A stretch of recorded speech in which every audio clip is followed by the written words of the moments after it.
Hey! Hey! Welcome to Spinner Swallow Beer Review. I'm Shagdog. I'm Jammer. And we're doing Weihenstephan's Festbier. Hey! Marzen Oktoberfest, 5.8% ABV. Yeah. 85 by Beer Advocate, 5.8% ABV. Wait. Yeah, 5.8%. Okay. 85 Beer Advocate. Sounds good. Yep. Hey, and there's the cap. Yep. Hey, we both get a cap toss here. Huh? Yep. Is that interesting? First double cap toss of the year, folks. Need to make sure mine's aerodynamic.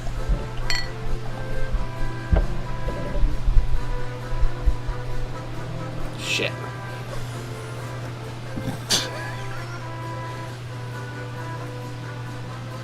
You gotta know how to pour at the speed that you need. I have a need for speed. It says right here, absolutely nothing.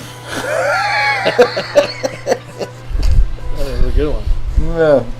I love the label though, with the colors. It's got the Oktoberfest colors of blue and white. And most, even American Oktoberfest, have that blue and white. Oh yeah, because that is the colors of Oktoberfest. Right. I've been lucky enough to attend two in my lifetime.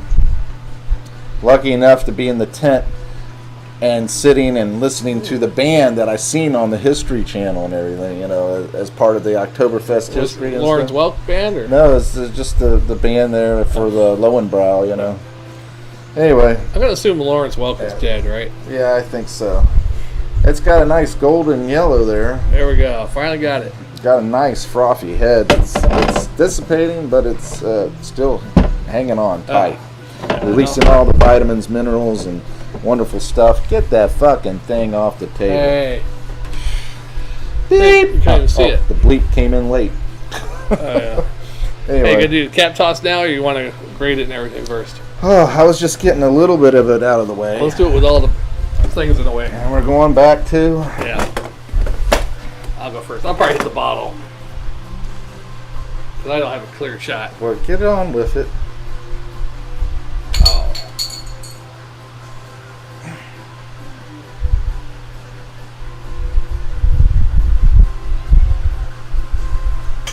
Oh, you hit the light pole.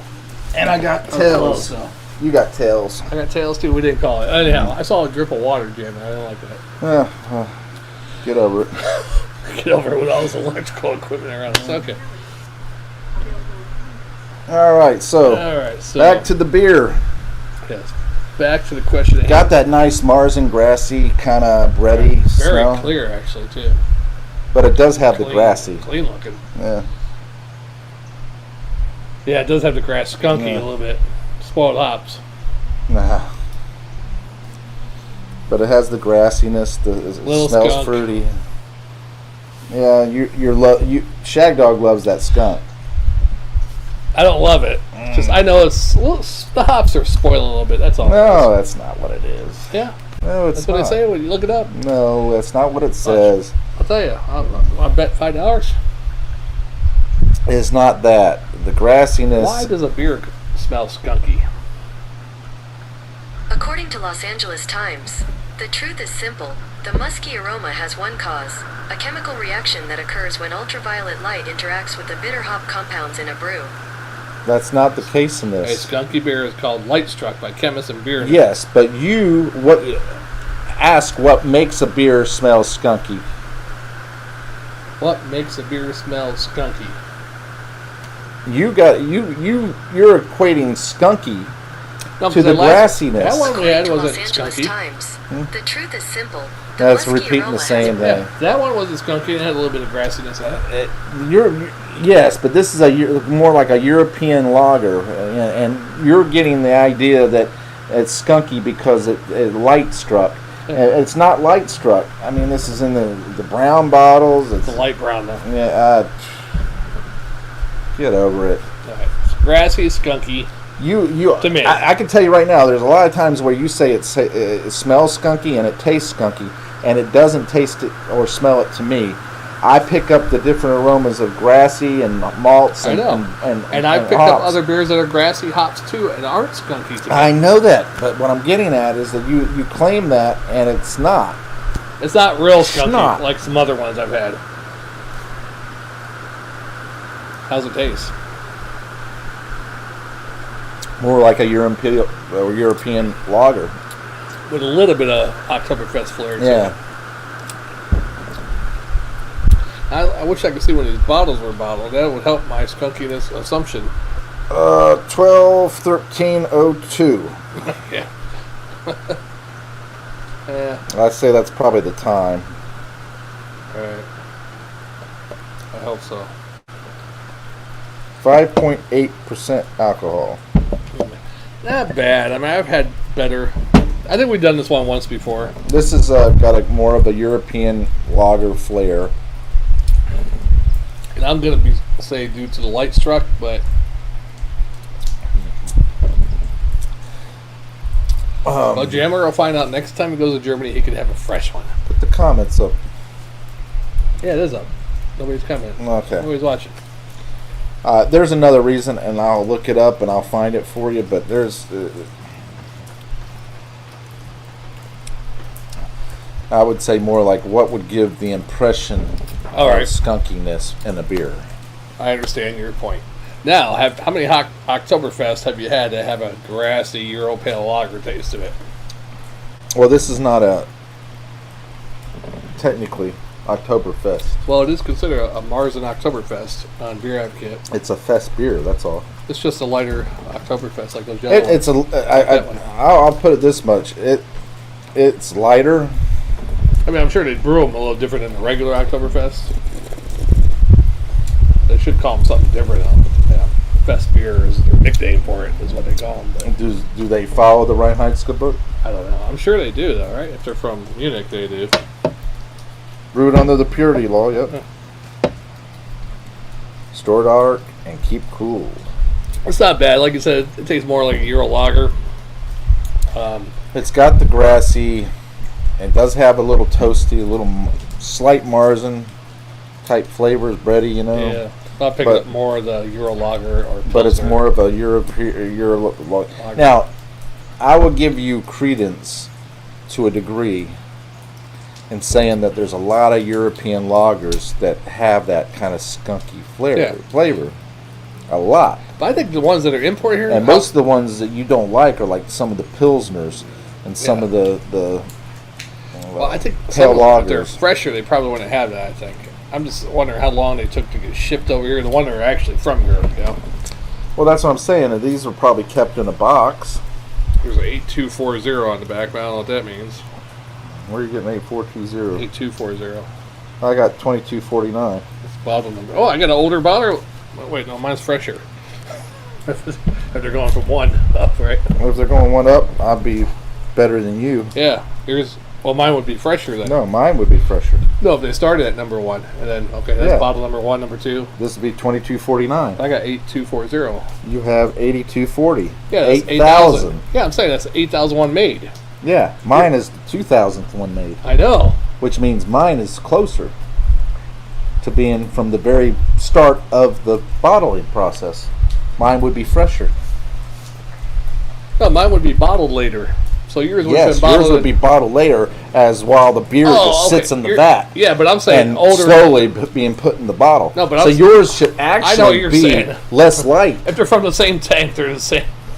Yours should be less light because it took longer to get to 8,000. Right. So yours must be really skunky. But what I'm saying, bottled later, not. They're from the same tank, probably. No, Or maybe not. because yours is made at 2 p.m. Mine was made at 12. 12 p.m. 2 hours later. Maybe it took 2 hours to make 8,000 bottles. Yeah, could be. That's pretty slow. I mean, if we watch Laverne and Shirley and see how fast. Shamil, Shemazel, Yeah. Haas and And Fab Incorporated. And we get a stop We're clock. gonna do it. You know, We time the gloves, the bottles with the gloves on it. We time it. Okay, yeah, it is about 2,000, Make your dreams 6,000 bottles. 6,000 bottles in 2 hours. Our way, Which is a yes, possibility. Our way.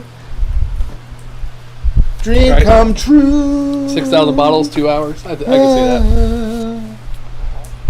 Yeah, this is my favorite. For me and you. This tastes like a Euro lager or Pilsner. Yeah, I think we did this before. Yeah. Probably got the same thing. I've had a couple of these guys' beers are alright, but they're not the greatest German beers. Yeah. Golly, I thought I saw something coming up, walking up alongside me there. What's that place you go to? The house Hofbrau. Hofbrau's alright. I like Hofbrau better than these guys. I think this might be the oldest brewery. Let's see what year they were made. Oh wait, I lost it because someone threw my phone away. Oh, after it. 1040.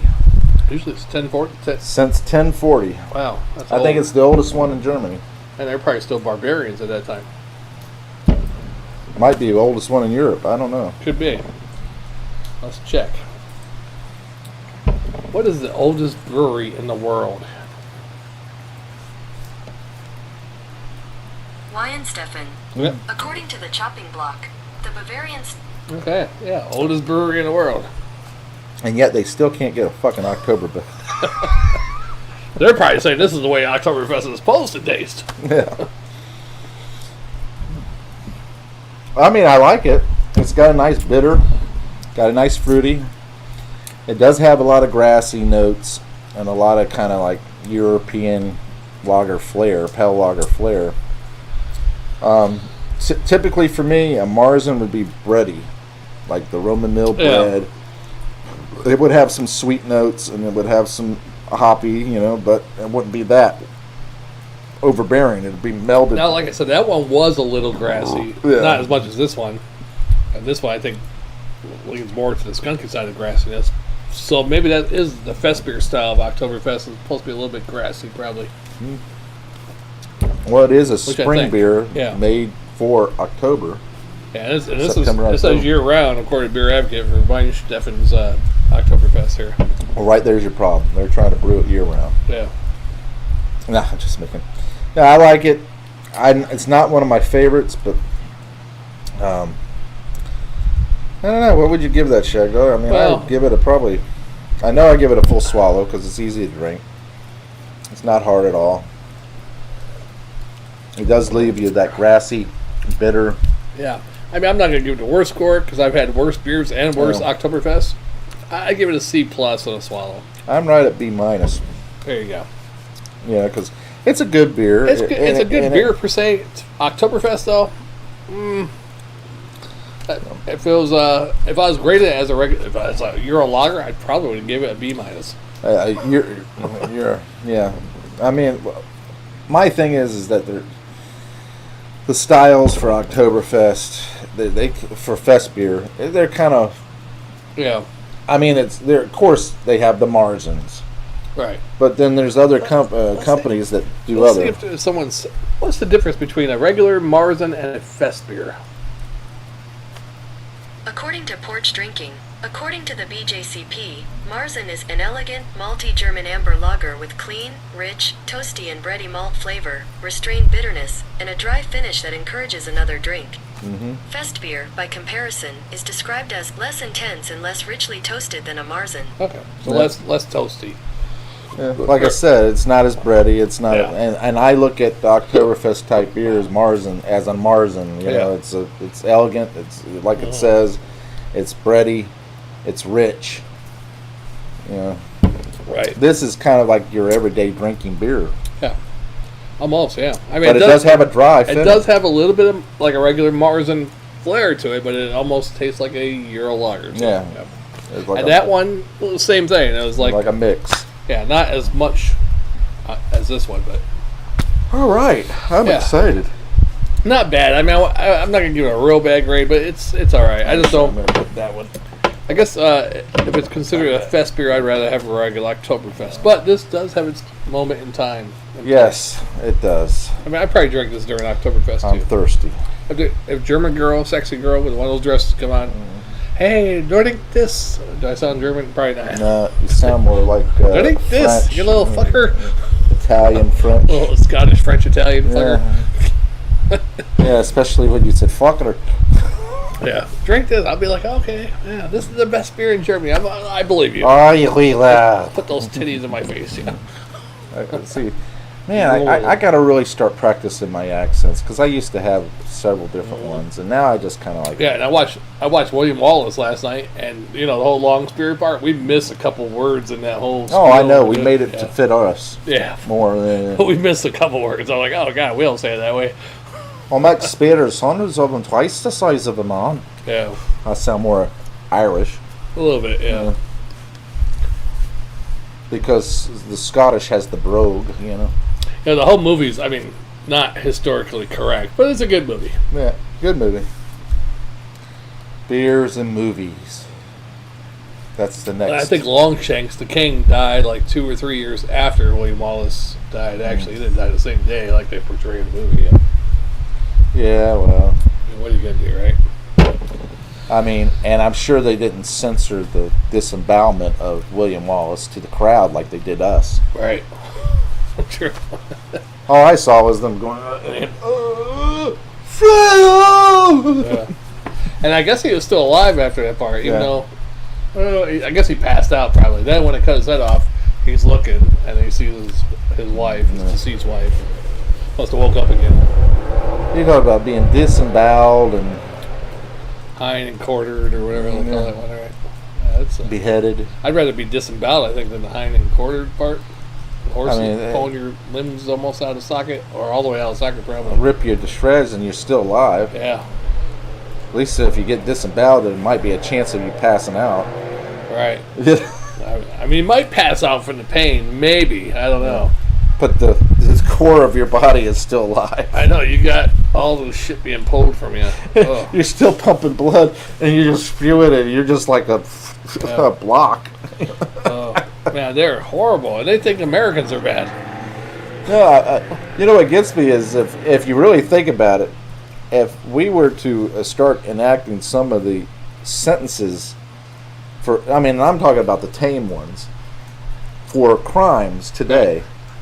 A lot of people wouldn't be out there doing what they're doing. It'd be a good deterrent. Mm-hmm. For looting, I don't know. What would if you steal, you cut off a hand. Yeah. Well, maybe depending on your age and stuff, you might start off with a finger or two. But then as you get older, your whole hand's coming off. You should know better. You're 10 years old, okay, a little pinky or something. Yeah. Well, I say by the age... Hopefully you learn from that 15, that's it. Yeah. 15, 16, a whole hand's coming off. Steal again, the next hand's coming off. But I had an Iranian history teacher, teaching American history, believe that or not. I was in 8th grade, and he was missing like 3 fingers. That doesn't surprise me a bit, because our teachers have really gone downhill. Yeah. And then they cry about more money. Screw them. Well, he had 3 fingers missing, and he said when he was a child in Iran, he got caught stealing, they cut his fingers off. Mm-hmm. Did you ask him? What? The question that you have to ask after he says something like that. What does that mean? Have you ever stolen since? Oh, no, I didn't ask. Man, you missed the opportunity. We just assumed it. He's a teacher. He's not stealing anymore. Yeah, he is. He's stealing every day. Stealing American money. To the nuclear program. No, what I was getting at is when somebody that lived in a culture like that turns around and says that to you, I got my finger cut off, then you should have said right then, did you ever stole anything ever again? And if he would have said no, then I would turn around and say, so it worked, huh? Now, Jammer, your red dot in your microphone, is that when someone's talking, the red dot goes? Yes. Okay. I don't know why you're focused on the microphone. It's like Christmas is red and green. I don't know. Golly. This Falltoberfest, but I'm this thinking is of about Christmas. Beer. And Falltoberfest, I know. But there's a Christmas light like blinking in front of me. This is about beer. Anyhow. Drink the beer. This wasn't too bad. You're done. Let's move on. Yeah, let's go to the next one. Thanks for our one viewer watch. I'm not sure if it is Jammer fan. Yes, thank you, one viewer. Or Shagdog fan, whatever your name is now. Yeah. I doubt anybody's changed their name. There's no Shagdog. I want to know who the Shagdog fan showed up for one time. Wasn't me. I would never. That's so much hassle making a new account. I think you did it to make me happy. No, I didn't do no such thing. What the hell? Oh, okay. Focused on other things. Yeah. All right, let's just go ahead and move on. All right, I'm Shagdog. Jammer. And we are the Spitter Swallow Beer Review, doing our Falltoberfest Jammer's Ween. Yeah. Falltoberfest Ween. Thanks for watching, subscribing, commenting, liking, and clicking that little notification bell. Right. Please join us each and every time that you get that notification. Make us feel good. Make us feel good again. Because our lives are not that great. Mine is. I'm doing okay. Nah. Not really, but I mean, I'm all right. Yeah. Anyway. All right. I'm not bad. I'm not suicidal or anything. Yeah, close to it. I've been closer, trust me. Really, have you? Yeah. Expand on that. All right, I'm Shagdog. Jammer. Spin Swallow Beer Review. We'll see how the next one, guys.